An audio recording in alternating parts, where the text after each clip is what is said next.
Bismillahirrahmanirrahim. Qala al-musannif rahimahullahu ta'ala rahmatan wasi'atan wa nafa'ana bi 'ulumihi fid dharain amin. Berkata pengarang, semoga Allah merahmatinya dengan rahmat yang luas dan semoga ilmunya bermanfaat buat kita di dunia dan akhirat. Wa an Abi Sa'id al-Khudri, dan ada riwayat hadis dari Abi Sa'id al-Khudri atau Abu Sa'id al-Khudri radhiyallahu anhu, semoga Allah meridainya. Qala, ia berkata, qala Rasulullah sallallahu alaihi wasallam, telah bersabda Rasulullah sallallahu alaihi wasallam, idza sami'tumun nidaa, apabila kamu semua mendengar an-nidaa, seruan adzan, faqulu, maka ucapkanlah mislama yaqulul muadzinu, seperti apa yang diucapkan oleh muadzin. Muttafaqun alaih, ini hadisnya hadis sahih, diriwayatkan oleh Imam Bukhari dan juga Imam Muslim. Jadi kalau kita dengar azan, maka sunnahnya adalah kita mengikuti bacaan muazin. Muazin baca Allahu Akbar, Allahu Akbar, maka kita ikuti juga Allahu Akbar, Allahu Akbar. Muazin baca asyhadu alla ilaha illallah, maka kita ikuti juga asyhadu alla ilaha illallah. Terus sampai asyhadu anna Muhammadar Rasulullah, kita ikuti asyhadu anna Muhammadar Rasulullah. Akan tetapi ada kecualinya. Pada lafaz hayya 'alas shalah dan juga hayya 'alal falah atau kalimat hayya 'alataini, namanya dua kalimat ini, maka kita tidak disunahkan untuk mengikuti bacaan muazin, melainkan disunahkan membaca kalimat hauqalah. Apa itu hauqalah? Yaitu kalimat la haula wala quwata illa billah. Jadi hauqalah sebutannya karena ada haula dan juga ada kalimat quwata. Jadi disebut kalimat hauqalah. Seterusnya sama. Allahu Akbar, kita ngikut juga Allahu Akbar, Allahu Akbar. La ilaha illallah juga kita ngikut la ilaha illallah. Kemudian disambung dengan doa setelah azan. Ini faedahnya sangat besar ya. Membaca doa setelah azan faedahnya sangat besar. Makanya kita sering ngikutin ya. Azan muazin melantunkan azan, kita senantiasa mengikuti. Qala al-musannif rahimahullahu ta'ala rahmatan wasi'atan wa nafa'ana bi 'ulumihi fid dharain amin. Walil Bukhari an Muawiyah radhiyallahu anhu mislu. Ada riwayat dari Muawiyah. Kalau tadi Abi Sa'id al-Khudri. Nah, riwayat dari Muawiyah bunyi hadisnya juga sama seperti yang tadi. Bahwa perintah baginda Rasulullah sallallahu alaihi wasallam untuk mengikuti bacaan muadzin. Wali Muslimin an Umar, dan ada riwayat dari Imam Muslim an Umar, dari Sayyidina Umar radhiyallahu anhu, semoga Allah meridainya. Fi fadlil qauli, dalam hal mengenai keutamaan bacaan atau ucapan, kama yaqulul muazzinu, sebagaimana yang diucapkan oleh muazzin. Jadi apa sih fadilah atau kelebihan kalau kita mengikuti bacaan muazzin? Mengikutinya kalimatan. Jadi ngikutinnya satu kalimat atau kalimat demi kalimat. Jadi enggak Allahu Akbar 4 kali baru kita nyusul, enggak begitu, tapi ngikutin Allahu akbar, Allahu akbar. Muazin begitu kita ikutin, Allahu akbar, Allahu akbar. Siwal hayya 'alataini, selain dua kalimat hayya 'alas shalah dan juga dua kalimat hayya 'alal falah, fa yaqulu la haula wala quwata illa billah. Maka mengikutinya atau menjawab azannya dengan membaca la haula wala quwata illa billah.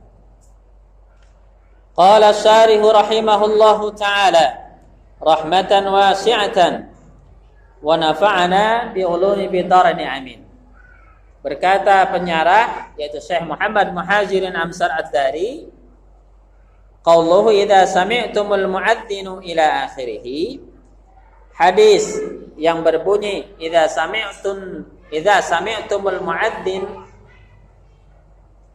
an-nidaa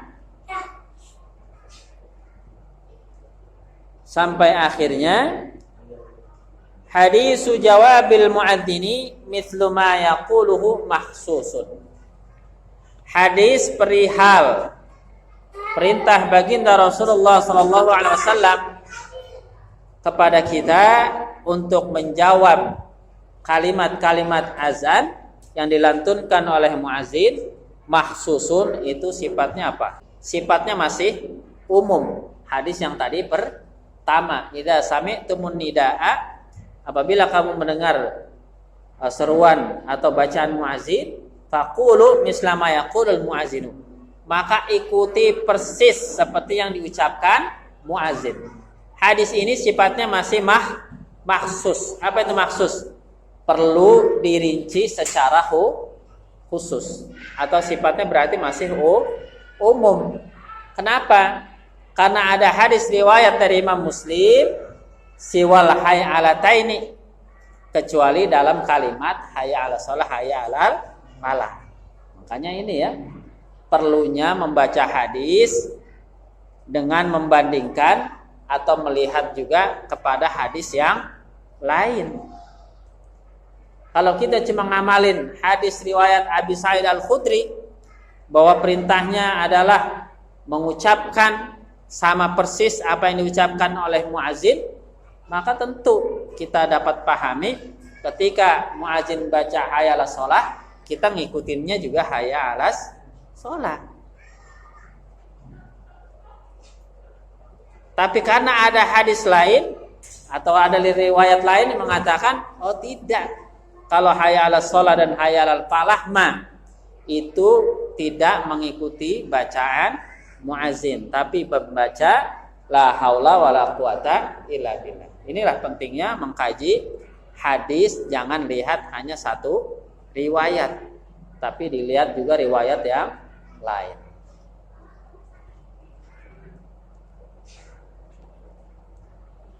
Wa mukhassisuhu, dan hadis yang menjelaskan tentang keumuman hadis yang tadi riwayat Abi Sa'id Al-Khudri adalah hadis yang diriwayatkan oleh Imam Muslim an Umar, dari Sayyidina Umar, yang ada kalimat siwal hayya 'alataini.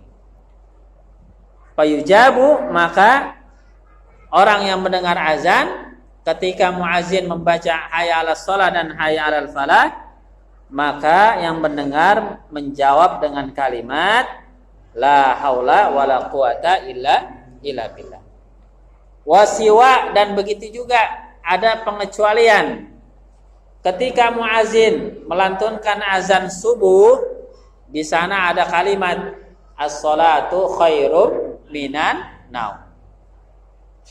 Kita yang dengar jawabnya bukan as-shalatu khairum minan naum, bukan. Tapi apa jawabnya? Wasiwa fi as-salatu khairum minan naum fi adzanis subhi, dan begitu juga dikecualikan dari kalimat as-salatu khairum minan naum pada azan subuh. Fayujabu, maka orang yang mendengar muazin membaca kalimat tersebut menjawab bisodakta wa barorta, dengan kalimat apa? Sodakta wa barorta. Apa artinya? Engkau benar, engkau apa? Semoga ibadah engkau diterima oleh Allah Subhanahu wa ta'ala, atau semoga hal ini menjadi ibadah di hadapan Allah Subhanahu wa ta'ala. Dari kata birrun ya. Birrun atau berbakti. Jadi jawabnya gitu, sodaqta wa bararta. Engkau benar ya Allah, dan semoga engkau memberi ganjaran salat ini sebagai ibadah kepada engkau. Ya, seperti itu ya. Begitu juga wasiwa qad qamatis sholatu, ketika muazzin qomat, kita yang mendengar juga tidak membaca qad qamatis sholat, tapi menjawab dengan bilabzi aqamahallahu wa ada maha. Semoga Allah menegakkan sholat dan juga mendawamkan atau menjadikan kita terbiasa dengan sholat. Itu doanya. Jadi aqamahallah wa adamaha untuk qad qamatis sholat. Tapi untuk yang awal Allahu Akbar tetap sama. Muazzin Allahu Akbar, kita ngikut Allahu Akbar, Allahu Akbar. Ketika kalimat qad qamatis sholat atau ketika kalimat hayya 'alas shalah hayya 'alal falah, kita baca la haula wala quwata illa billah. Ketika muazzin baca qad qamatis shalah, maka kita jawab aqamahallah wa ada maha.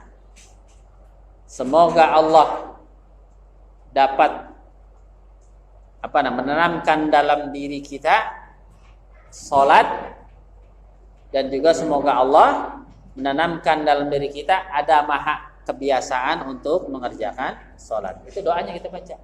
Aqamahallah wa ada maha. Wa dzalika kama warada fi riwayatin muta'addidatin. Dan keterangan-keterangan tersebut menurut Syekh Muhammad Muhajirin Amsal Ad-Dari itu diterangkan oleh banyak riwayat hadis yang tidak kita baca pada kali ini. Rawahal a'immatu thiqatu, dan juga diriwayatkan oleh para imam yang thiqat. Apa itu thiqat? Itu orang yang dapat dipercaya. Jadi seorang periwayat hadis itu harus thiqat. Apa berarti? Integritasnya terjaga betul. Integritas pribadinya terjaga dengan baik. Jadi thiqat adalah orang yang apa? Yang terpercaya karena enggak pernah ada kabar atau enggak pernah ada riwayat sedikit pun yang menyatakan bahwa dia itu pernah berbohong. Jadi enggak pernah ada bahasanya nih orang apakah isu, apakah beneran, apalagi ya itu terdengar bahwa dia pernah berbohong. Enggak pernah terdengar ada kabar seperti itu, maka orang tersebut adalah berkualitas thiqat atau orangnya terpercaya. Dia enggak pernah melakukan dosa kecil, apalagi dosa yang besar.